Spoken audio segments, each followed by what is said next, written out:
amici e ben ritrovati nel 12° episodio della serie sulla Route 66.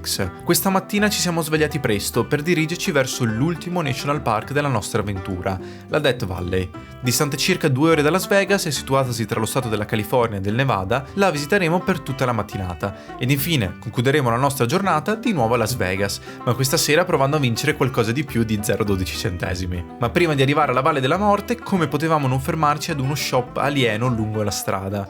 Infatti la Death Valley è situata molto vicina alla famosa Area 51.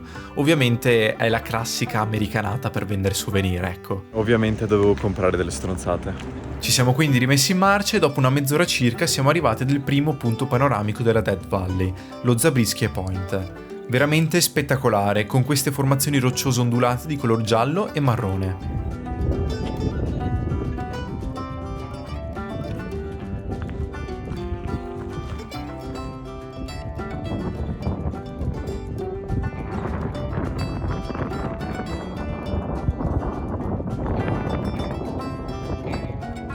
In seguito ci siamo diretti verso il Visitor Center per cercare una mappa in modo da muoverci liberamente all'interno del parco. Infatti, da quando si varca l'ingresso non vi è più copertura telefonica, probabilmente dovuto alle diverse catene montuose che lo circondano e dal fatto che si trova a ben 86 metri sotto il livello del mare. La Death Valley, oltre ad essere il punto più basso degli Stati Uniti d'America, è anche quello più caldo, registrando temperature costanti sopra i 50 gradi Celsius. Fortunatamente, come vedete, oggi era nuvoloso e le temperature erano sicuramente più sopportabili. Detto ciò, stiamo andando a vedere le Mesquite Flat Sand Dunes, quindi le dune di sabbia che sono all'interno della Death Valley.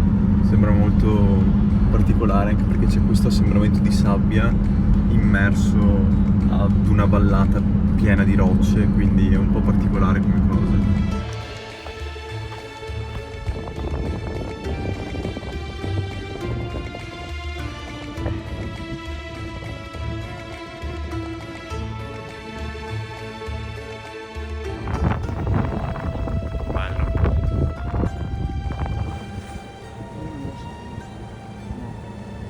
Sfortunatamente, appena dopo essere ripartiti alla volta del terzo punto, i ranger ci hanno fermati per dirci di uscire dal parco immediatamente, vista la tempesta in arrivo. Da lì al giorno seguente fidatevi che è stato meglio così, infatti nel nostro primo viaggio negli USA ci siamo beccati anche un uragano, ma questa è la storia del prossimo episodio, quindi rimanete aggiornati per capire come andrà a finire. Scontenti per non aver visto tutto il parco, ci siamo rimessi in marcia per tornare verso Las Vegas. E siamo ritornati a Las Vegas.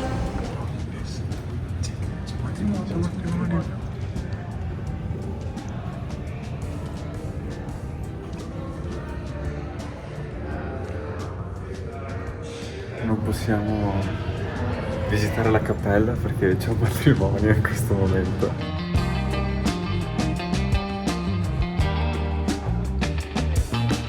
E niente piscina perché chiude alle 6, ossia fra 15 minuti, e piove. Quindi niente. Tornati in stanza ci siamo quindi preparati per uscire. Siamo pronti, seconda serata a Las Vegas. Oggi si gioca. Non so quanto potrò farvi vedere, però capiamo cosa succederà. Staremo a vedere. Andiamo. Quindi ci siamo diretti al Paris Casino di Las Vegas, quello che avevamo sotto l'hotel praticamente. E dopo aver fatto un giro tra i vari tavoli, insomma dei vari giochi, ho deciso di sedermi al tavolo della roulette. Un gioco molto semplice in realtà e soprattutto di fortuna, ed è il gioco che in realtà volevo fare io. Infatti io mi ero già studiato bene come funzionava quel gioco perché era quello che volevo fare. La strategia era molto semplice: puntare o sul rosso o sul nero. Infatti c'è il 49% di possibilità circa che venga fuori uno dei due e quando esce tu raddoppi la somma che hai messo sul rosso oppure sul nero. Io avevo $50 e quelli volevo giocare quella sera. Quindi li ho dati al tavolo, il tavolo mi ha dato le mie 2 fiche da $25 l'una, perché la puntata minima era di $25, e io ho giocato le mie 2 manche. Sfortunatamente ho perso entrambe le 2 manche e quindi mi sono ritrovato a $0 nel giro penso di 5 minuti. Ecco, come ho detto è un gioco di fortuna, quindi può andare bene o male. Quella sera è andata male. Ero molto ovviamente dispiaciuto da tutto ciò, Diego e Henry erano ovviamente anche loro dispiaciuti, però hanno cercato di fermarmi perché l'intento di giocare ancora c'era, fidatevi.